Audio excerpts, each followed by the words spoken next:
di sini akan muncul etika-etika kesopanan yang bisa kita pantau, yang bisa pembina ekstra pantau untuk mengatur atau untuk memberikan. Oke, monggo Bapak kita sambut untuk pemateri pertama, Pak Eri Trisna Nurhayana, SPD MPD SD Negeri 14 Pemucutan Denpasar, Bali. Tepuk tangan yang meriah untuk beliau. Kalau tidak salah infonya, beliau adalah pemenang anugerah konstitusi tahun 2019. Monggo Pak Eri. Ya, terima kasih.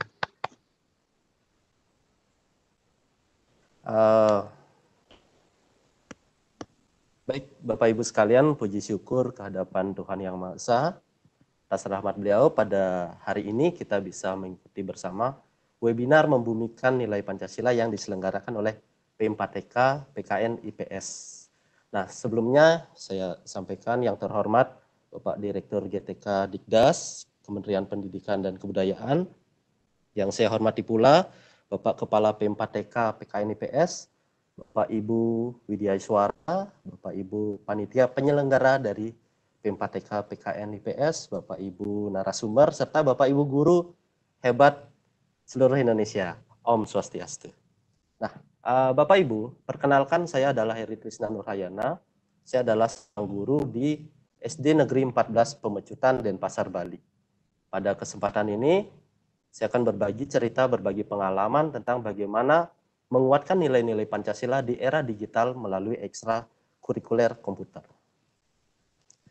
Bapak Ibu sekalian, kita ketahui bahwa di era globalisasi ini itu adalah era industri 4.0, di mana akses informasi, akses teknologi itu menyebar luas ke berbagai sektor kehidupan, baik itu pendidikan, baik itu ekonomi, baik itu sosial dan semuanya. Bapak Ibu, perkembangan penyebaran informasi ini itu seharusnya dikontrol, Bapak Ibu. Kenapa? Dengan terjadinya kontrol, maka akan terdapat filtrasi, Bapak Ibu, filtrasi nilai-nilai budaya. Kita ketahui bahwa akses informasi yang cepat seperti ini dapat memberi dampak negatif apabila tidak ada filtrasi nilai-nilai, Bapak Ibu. Filtrasi nilai-nilai yang dimaksud itu adalah filtrasi nilai-nilai luhur yang dimiliki oleh bangsa Indonesia sebagai Pancasila, sebagai dasar negara, dan juga sebagai way of life dari bangsa Indonesia itu sendiri. Bapak Ibu sekalian, banyak cara Bapak Ibu untuk menanamkan, untuk menguatkan nilai-nilai Pancasila bagi peserta didik kita. Salah satu adalah peran pendidikan. Bapak Ibu sekalian, kita tidak boleh mengelak bahwa generasi kita sekarang itu adalah generasi milenial. Mereka sudah melek dengan teknologi, mereka sudah kenal dengan yang namanya handphone, gadget, komputer, dan sebagai pendidikan, sekolah itu harus bisa mengadaptasi perkembangan teknologi itu dalam kegiatan pembelajaran. Bapak Ibu, siswa sebagai generasi milenial tersebut itu harus kita berikan penguatan tidak hanya dalam kegiatan intrakurikuler, tetapi juga dapat kegiatan ekstrakurikuler. Nah, atas dasar inilah di SD 14 Pemecutan itu dilakukan sebuah upaya penguatan nilai-nilai Pancasila melalui kegiatan ekstrakurikuler yang mengadaptasi perkembangan teknologi, yaitu adalah komputer. Sehingga dilakukan sebuah integrasi penguatan nilai-nilai Pancasila melalui kegiatan ekstrakurikuler komputer. Lantas, bagaimana caranya dan apa tujuannya, Bapak Ibu? Jadi, penerapan ini bertujuan untuk mengetahui bagaimana bentuk-bentuk penguatan nilai-nilai luhur Pancasila yang dilakukan di SD Negeri 14 Pemecutan melalui kegiatan ekstrakurikuler komputer. Nah, permasalahan ini kemudian Bapak Ibu dipecahkan dengan menggunakan guru dengan pembina ekstrakurikuler. Bapak Ibu sekalian, pada zaman ini atau di era seperti ini kolaborasi itu sangat penting di bidang pendidikan. Kita ketahui adalah pendidikan sebagai sebuah sistem, Bapak Ibu. Guru tidak bisa berdiri sendiri, siswa tidak bisa berdiri sendiri, tetapi diperlukan kolaborasi antara stakeholder yang ada. Jika pembina ekstra bukan berasal dari guru di sekolah tersebut, maka guru yang ada di sekolah itu wajibkan untuk kolaborasi, melakukan ikut terlibat, melakukan pemantauan. Sehingga dalam strategi ini dilakukan beberapa kegiatan, Bapak Ibu. Yang pertama adalah persiapan dari ekstrakurikuler. Jadi pembina ekstra itu yang akan diberikan. Saya yakin di sekolah Bapak Ibu banyak terdapat ekstra kegiatan, misalnya pramuka, tari atau seperti apa. Tapi di sini yang penting adalah di awal kita harus lakukan persiapan materi. Yang kedua adalah penyusunan jadwal kegiatan.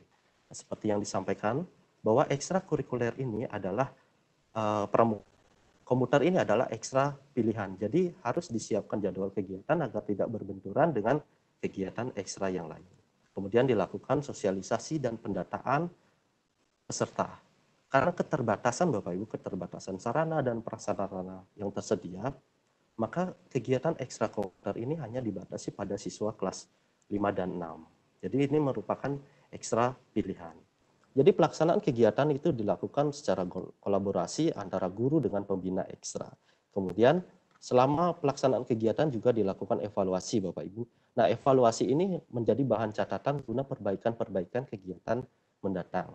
Nah, evaluasi ini itu kita perlu mengumpulkan data Bapak Ibu dalam setiap kegiatan.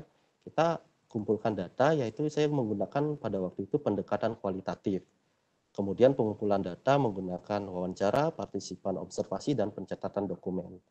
Kemudian data-data yang diperoleh Bapak Ibu dianalisis dengan teknik Mills dan Haberman, mulai dari aktivitas data, kemudian data.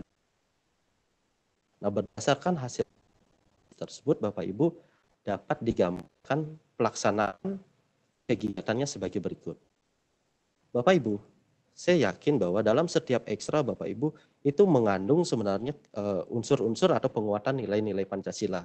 Hanya saja mungkin beberapa dari kita melewati kegiatan-kegiatan tersebut. Sebagai contoh Bapak Ibu, selama pelaksanaan kegiatan ekstra yang merupakan kolaborasi dengan pembina, itu ada kegiatan pemilihan ketua kelompok. Jadi sebenarnya pada saat kegiatan pemilihan ini kita sudah mengajarkan atau mengenalkan kepada siswa bagaimana salah satu penerapan sila yang ada pada Pancasila, yaitu sila keempat. Pada pemilihan ketua ini itu jadi musyawarah Bapak Ibu. Apabila dalam skop kecil musyawarah ini kita praktik demokrasi di skop ini tidak akan berhasil Bapak Ibu. Ini pada skop sekolah. Jadi pengenalan hal-hal sederhana seperti ini sangat penting diberikan kepada siswa sejak dini. Itu yang pertama ditemukan. Yang kedua itu adalah aktivitas pada grup WhatsApp. Kenapa grup WhatsApp yang dipakai ini hal familiar? Saya yakin banyak di antara satu handphone bisa lebih dari 10 grup Bapak Ibu. Nah, di WhatsApp ini otomatis akan belajar bagaimana berbagi informasi, minimal etika mereka ketika menuliskan atau mengetik tulisan di WhatsApp itu akan kita bisa kontrol Bapak Ibu. Sehingga di sini akan muncul etika-etika kesopanan yang bisa kita pantau, yang bisa pembina ekstra pantau untuk mengatur atau untuk memberikan menyampaikan informasi kepada temannya. Kemudian yang ketiga adalah kerjasama dalam kelompok. Bapak Ibu, di awal ekstra komputer ini saya yakin tidak semua anak langsung mengenal apa itu komputer dan bagaimana cara menyalakan komputer, bagaimana cara mematikan komputer, itu adalah kegiatan-kegiatan kecil yang secara tidak langsung menumbuhkan kerjasama. Nah, misal di antara 12 orang hanya ada satu orang lebih paham, mereka secara otomatis akan membantu temannya. Padahal kalau seperti itu adalah salah satu bentuk tutor sebaya. Disadari atau tidak, tutor sebaya itu adalah salah satu prestasi yang perlu kita acungi jempol bagi siswa Bapak Ibu, dengan kita sebuah reward kepada misalnya sekali atau terima kasih, mereka akan terbangun rasa percaya diri Bapak Ibu. Jadi kerjasama ini juga bagian daripada nilai luhur Pancasila yang ada pada yang keempat itu adalah diskusi audiovisual. Bapak Ibu, di era pandemi kemarin itu kita tidak bisa lakukan tatap muka, dari pembina sendiri tidak bisa lakukan tatap muka pembelajaran atau praktik ekstrakurikuler, tetapi diganti dengan diskusi audiovisual. Jadi disinilah peran guru itu juga terlibat dalam kegiatan. Kemudian dalam diskusi audiovisual itu ditentukan membuat materi apa setelah Word, Excel itu selesai, PowerPoint selesai, apa ya? Kemudian sesuai dengan rancangan materi, akhirnya bulan Juni kemarin sesuai dengan tema, kita mengambil pembuat blog dan website Pancasila. Jadi di sini Bapak Ibu, jika guru tidak ikut kolaborasi, tentu pemilihan tema ini akan sulit terjadi. Kenapa?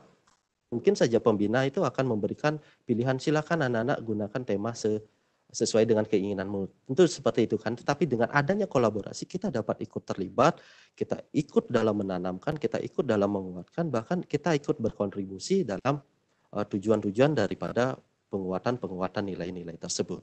Nah, secara visual Bapak Ibu dapat saya ini adalah salah satu visual dari grup, kemudian di sini adalah bagaimana siswa melaporkan kegiatannya, menyetor tugas dan sebagainya. Ini dapat dipantau Bapak Ibu. Dengan pantau ini akses informasi akan terbuka. Jadi anak-anak dapat mengetahui siapa yang belum mengumpul tugas dan sebagainya. Ini adalah salah satu contoh penanaman disiplin.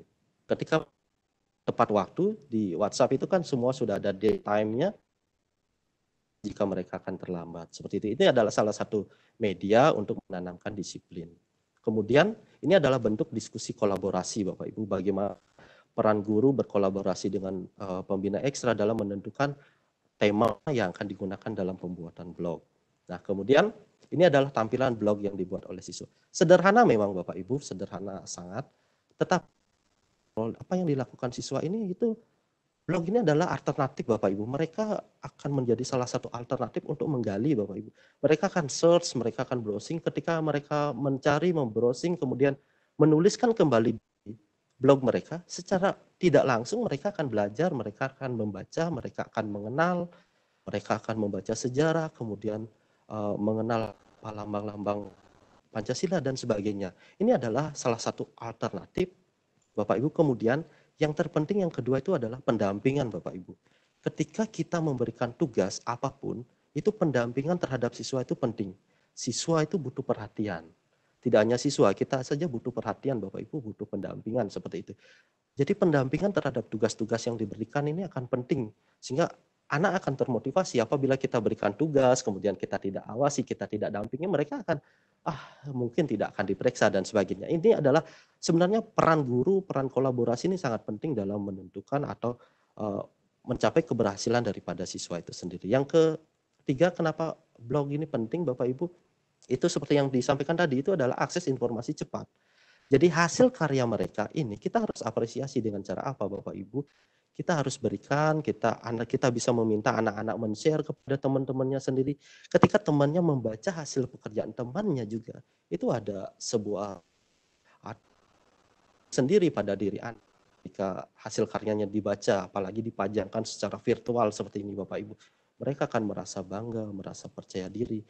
Hal-hal seperti ini, hal-hal kecil, hal-hal sederhana inilah yang memang harus kita tanamkan dalam anak sejak awal.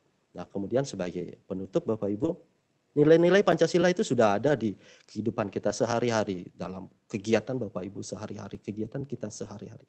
Hanya saja kita kadangkala tidak menemukan atau tidak mampu mengeksplorasi secara utuh, mengeksplorasi kepada anak, menyampaikan kepada anak. Seperti itu. Nah, seperti nilai-nilai Pancasila dikuatkan melalui ketua kelompok, pembuatan grup WA, bekerja sama dalam kelompok, diskusi audiovisual, dan pembuatan blog. Sehingga Bapak Ibu, di saran saya adalah Bapak Ibu hendaknya mampu menggali potensi sekolah.